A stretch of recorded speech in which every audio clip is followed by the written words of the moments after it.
I see that word, I was like, wow, it's called 用人不疑，疑人不用, which means that if you decided to work with these people, don't doubt them, don't be suspicious of them.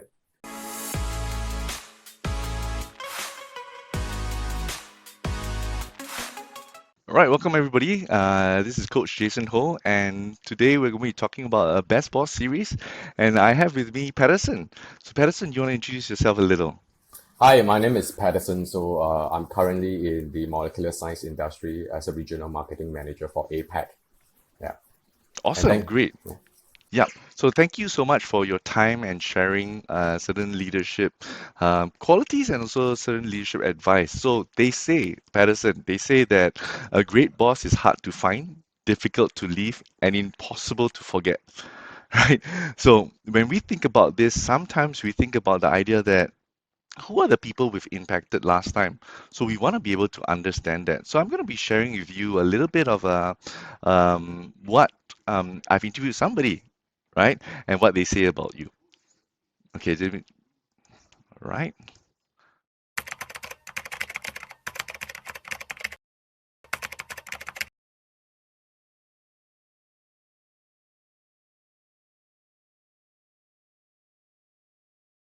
So Patterson definitely was one of my most memorable managers.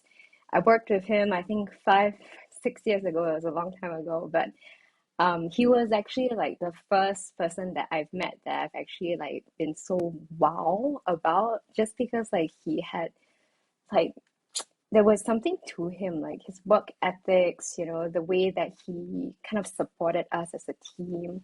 I can't think of like a really defining moment or something that stood out, just because the whole experience just working with him like across the board for 1 year was really like exceptional. And I think a few things stood out for me when I look back, and I kind of like was thinking about like what made him so exceptional.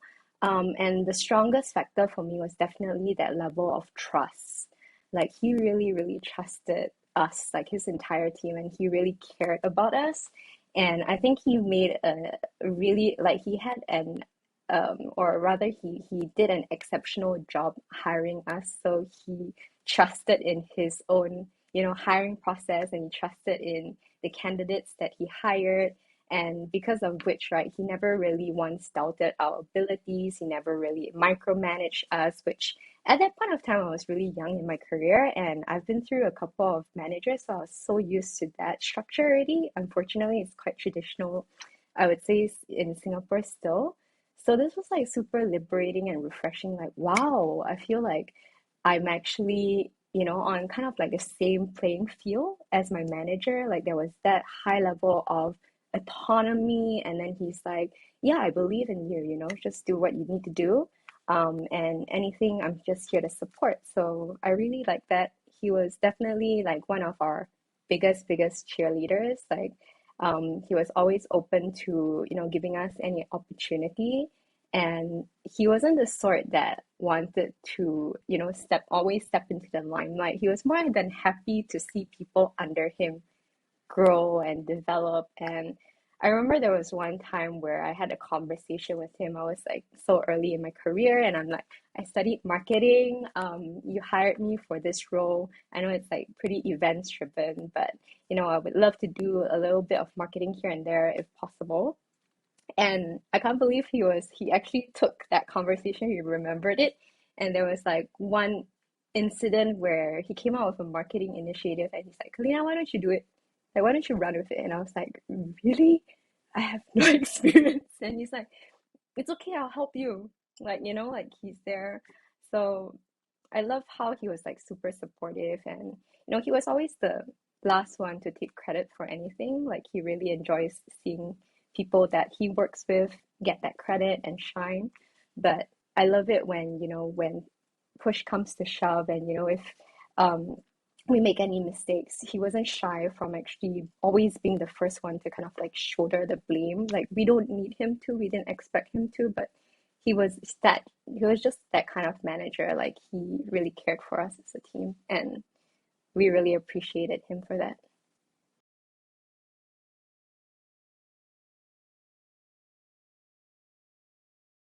He's definitely very empathetic and humble, from the things that I've shared with you. But I think one thing that just made it so enjoyable working with him is that really openness and receptiveness. So I felt safe and comfortable to go to him with like challenges and problems. And I know that he is there, he's non-judgmental, like there wasn't going to be any repercussions. And if whatnot, like he was going to kind of stand up for me or give me some suggestions or constructive criticism. So I feel like that's really important. Like even to this day, I don't think I've had a manager that really like was up to his level of safe space. I think that's really rare. So I'm pretty grateful that I have found someone that I can connect with on such a high level. But I think that's like one thing as a leader, creating that safe space, that very personal feeling for your team so that they see you as a person, a human, and there isn't that kind of gap between you and them. And everyone just feels like, you're playing on a level playing field. Like everyone's on the same team, and I think that's just kind of beautiful.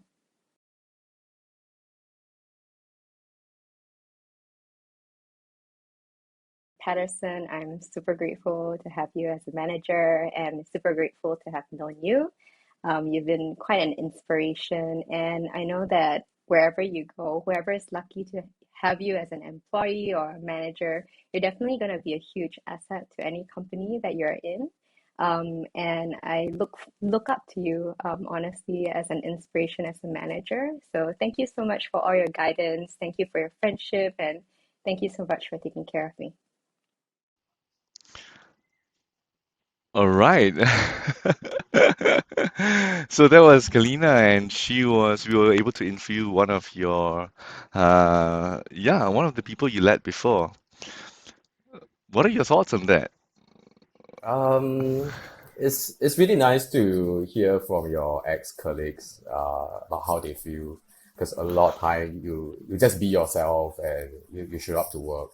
Um, yeah, I enjoyed my time working at Calina, the whole team, and it felt like a big family.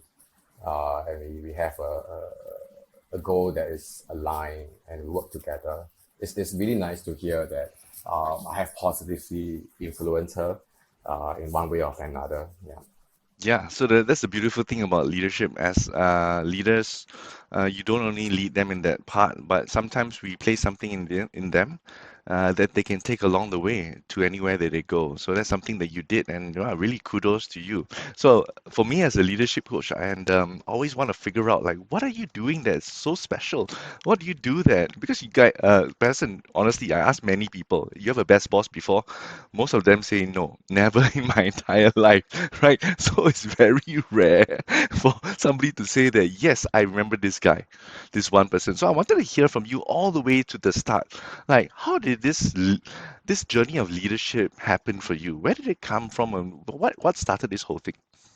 I think the first time that I actually was placed in the leadership role was during my secondary school days. I was a prefect and a CCA leader, and eventually become a section leader during my national service days. So these various appointment has many great influences on the leadership styles and form the ideology of what kind of leadership I want to be. And then this eventually transpired into what kind of manager I am in the commercial setting. So I'll just name a few incidents that until today are so impactful that I still remember them. I was in a prefectorial board meeting. So one teacher actually said something to us. So in order to lead, you serve first. Mm, And that actually form a basis. Like, yeah, it's true, because you don't just lead, you need to serve the people who you lead as well. yep. And then another one was my basketball coach. I remember we were clearly losing this game. I was very depressed. It's like the gap between the points is like, I don't know, 10,000 miles. There's no way it's coming back. So we took a break. We took a strategy break. Yeah. The coach pulled me one side and he's like, "Hey, Patterson, hold your head up high, because your team is going to draw energy from you. Yep. and will be looking out for you in the court to close the gap. Because if you are a leader, once you think that this is due, and you display that out, Yeah. Gone it's case. gone. It's gone. Yeah. It's gone. And then, but then come to my NS where I had this conversation with my we call it Incheck in Singapore, right? It's my Incheck. Yeah. So I was in the firefighting department, and we worked along like a whole family.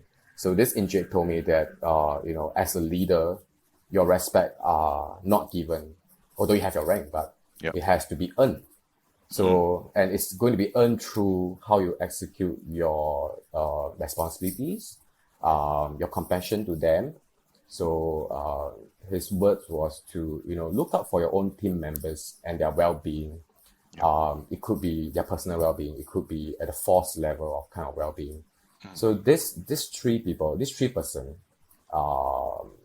and their words has shaped me to who I am today. Wow, really? Like a lot of times when I coach or when I talk to leaders who are very inspirational like yourself, somehow or rather they also had inspirational leaders themselves, right? So Yeah. it's the idea of like we receive and then we can give. We're able to hear from other people what their beliefs are and all that, and then we're able to give. So I just want to hear from you then when we think about you, then now you as a leader, if you boil it down into like, there must be some belief or core values that you have that is important to you as a leader, and that's why Calina saw it. Probably a lot of other people see it. What is that core value that is almost like your compass that when you're leading people? It's a combination of things. So I just name a few. So these are the top few core beliefs that I have. It's empowerment, trust, and respect. And also, it comes to me that, people want to be led, not managed.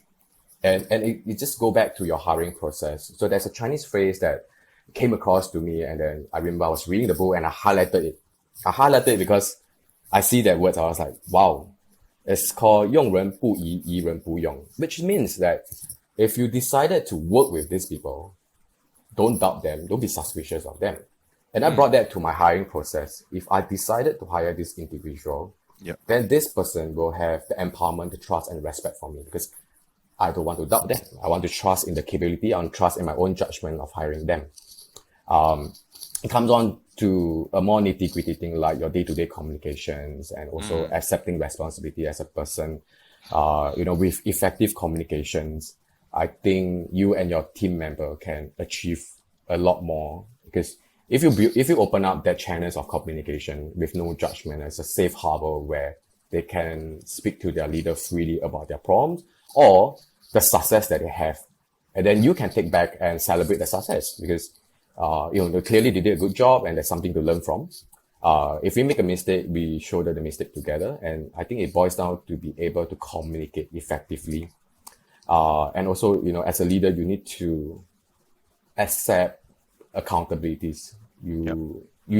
There's days that certain campaigns do not run as well. Do you want to go and start pointing fingers at people, or hide in one corner and feel sorry for yourself? But not that. I think I would rather see it as let's do after action review. Let's see how we can evaluate and be better, myself and the team. And sometimes it's really move forward as a team. I see myself as a bus captain of that small department that I work with, and we are all heading to the right destination. So the bus captain has to know, and the bus captain has the responsibility to drive everyone to the destination. That in the first place, why they even get on board, because they want to go to the destination with you. Yeah. Awesome. I noticed when Kalina was sharing that she was mentioning to you about you that it's actually quite flat, right? I know some leaders is like, well, I'm the boss, I'm your manager, you don't talk to me like that, There's a very big gap, But I hear that from what you share, you don't really like that. Is that true, or is it more of like what is it? I didn't like to create that kind of levels. I see us as working as a whole team, just having different responsibility. And you being a manager, you should, in my own opinion, uh, you need to, have that communication. I go back to communication again. Yeah. If you create that distance, like I'm a manager, I tell you, and this is what you need to do. Yeah. It's not a way that I want to work with people. Mm. I want them to be able to come back to me and say, hey, Pat, this is wrong. And why is this wrong? And I'll be happy to hear them out. Over a period of time, it encourages them to freely speak up their ideas. And this is where new possibilities and greater heights can be achieved in my experience. Because if they feel fearful to speak to you, there could be a better way to do things. But we will never find out. If you create that, oh, I'm a boss and you need to listen to me, I'm a manager. But instead, if you help them to understand your role is to do that critical weighing of execution, is it to help us achieve the results that we want to, in that way, that level of playing field come in. I am your team member now. It's just that my role is to give guidance and direction. Right. You own that idea. If we all set this thing out, you will have the empowerment and the trust to execute your belief. Right. And then you own that project. But whenever you need help, you meet a roadblock, you have something that you're not very sure, you need me to come in, then I will come in again. And this time around, I'll play as a leader, but not to tell you what to do, but to help you to understand the challenges that you have and what is the possible solution that we can deploy to the challenges you have. So it's more of, I see myself more like a doctor, a team doctor. If you have any illnesses, you come to me, I consult, I give you a suggestion. And it just goes both ways. It's that kind of environment that I prefer to work in. Yeah, it's a culture. I would say it's a culture environment. Yeah. But it's very great because a lot of times when we think about leadership, sometimes some leaders will say that I need to make the final say. That's why I'm a leader, right? It is true, but sometimes that it's so far to one side that they don't listen to other people, or they maybe even worse, shoot them down. So from what I hear is that you're trying to get them as because you mentioned one of the most important things for you is empowerment. You want to empower them so much that they make that decision that is theirs. And then when they are able to do that, then they feel that, hey, I have higher level ownership. Patterson is giving me this empowerment. He's not breathing down my neck, micromanaging and all that. So it's great to be able to see that people are open because, face it, as leaders, we need as much insights and data as possible. Imagine everybody is quiet. We can't make a decision. Yeah. Actually, that's a perfect example that you have just cited. We want that communication, so you know what is happening on the ground. How is your team members feeling, and that actually, it has a domino effect if people are not speaking to each other. So if it's a positive news, then it has an amplifying effect. Everybody feel great. They're achieving their results. They own the project. They are empowered to, they don't want to be managed. They want to be led. So, and then our role is really here to, we are like a pathfinder. We help you eventually map that path towards the end goal that we all want to be, in terms of careers or in terms of our personal goal. Yeah. Yeah. So very similar to you, I see myself as a coach, right? Not only coaching my clients, but also in terms of my team as well, hoping that I want to bring out the best in them because actually, if you face it, their success is also your success. That's correct. That's absolutely something that I believe in. My team members' success will be my and my entire team's success. Exactly. We are not individual entities. We are a group. So my job is to really nurture them, impart my knowledge to them. So in order to help them to grow, and during this growing journey, they also I believe they will have self-discovery of, I can actually achieve greater things. I can actually do this because I'm new to this. I'm afraid. My job is to give them the assurance. Don't be afraid. Take your first step. Anything happen, there's someone there to work with you to find the solution. I will not say I always have the solution, but you have a partner to help you, or rather as a manager, you have the resources that you can get in to get things done. Yeah. Yeah. So some leaders, some people see leaders as well. First thing is gonna happen, you'll be thrown under the bus. That's it. Bye bye. Right. Right. So the idea is that great leaders out there, we take full ownership, especially when it's negative, because it's after all it's us. Even though we delegate, it's us. And when it comes to credit, we want to give it freely. Yeah, I think being able to give credit to people is it's a privilege itself. Mm. I see it as a privilege. Oh, I like how you say that. Yeah. Yes. So I see myself very privileged in a way whereby I can give credit to my team members on very good job that they have done. And I want people to recognize that they have the ability that, they could be a junior post, but they do have very positive impact in how an organization function. And people needs to see that regardless of your role and your responsibilities, you do shine in your own domain and you have impact of the whole organization. And it's my job as a manager to amplify that message to a wider community in the same umbrella of the organization. Yeah, and I felt privileged to be able to do that. That's something I learned from you. Something that it is really a privilege to give credit and to build other people up, right? It's always about that, building people up. Yeah. So Patterson, interesting.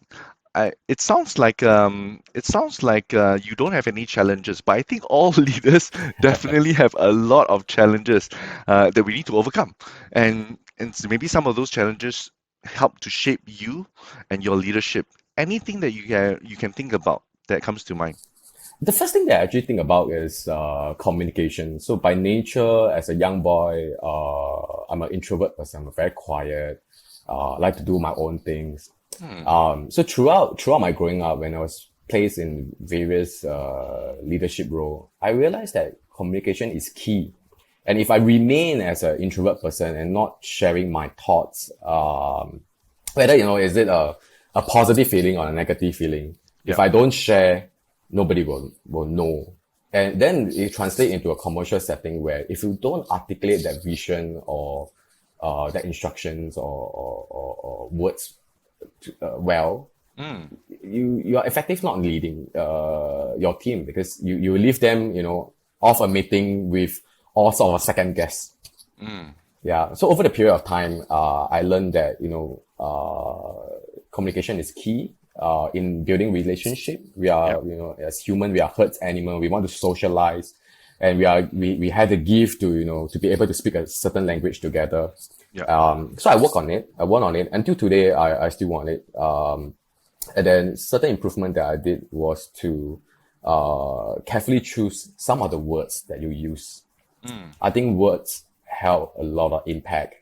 When you say it very casually, the receiving party may not be receiving that message or decoding message that the way you want to tell them. True. So I choose. So I sometimes do choose word that's more positive when it's a more negative setting, Right. to help out the spirit, and things like this. So I think this is one of my challenges that I have to overcome as a person. So you're introvert, but then you kind of like found it that it was important to you to speak up, and then in the commercial side, you speak up, and it's important to share the vision and help people get that direction. Correct. And now even there, when you say communication is about choosing a little bit more positive. I heard Calina say that you're a little bit of a cheerleader, right? Helping to cheer them on towards their goal. Yeah, and if I was to add another thing on, it was really balancing your vision and the execution. Yes. So a lot of time you have a vision or a goal that you need to achieve, a KPI that you need to achieve, but how as a leader to be not overwhelmed by deadlines and find time in between for everyone to catch a breather, to take a step back, so you're not driving everyone down the cliff, so to speak. But you need them to understand, yes, we are all meeting a timeline. You need to have the assurance that you need to give your team members the assurance that we can all achieve this thing on time and we can deliver the results.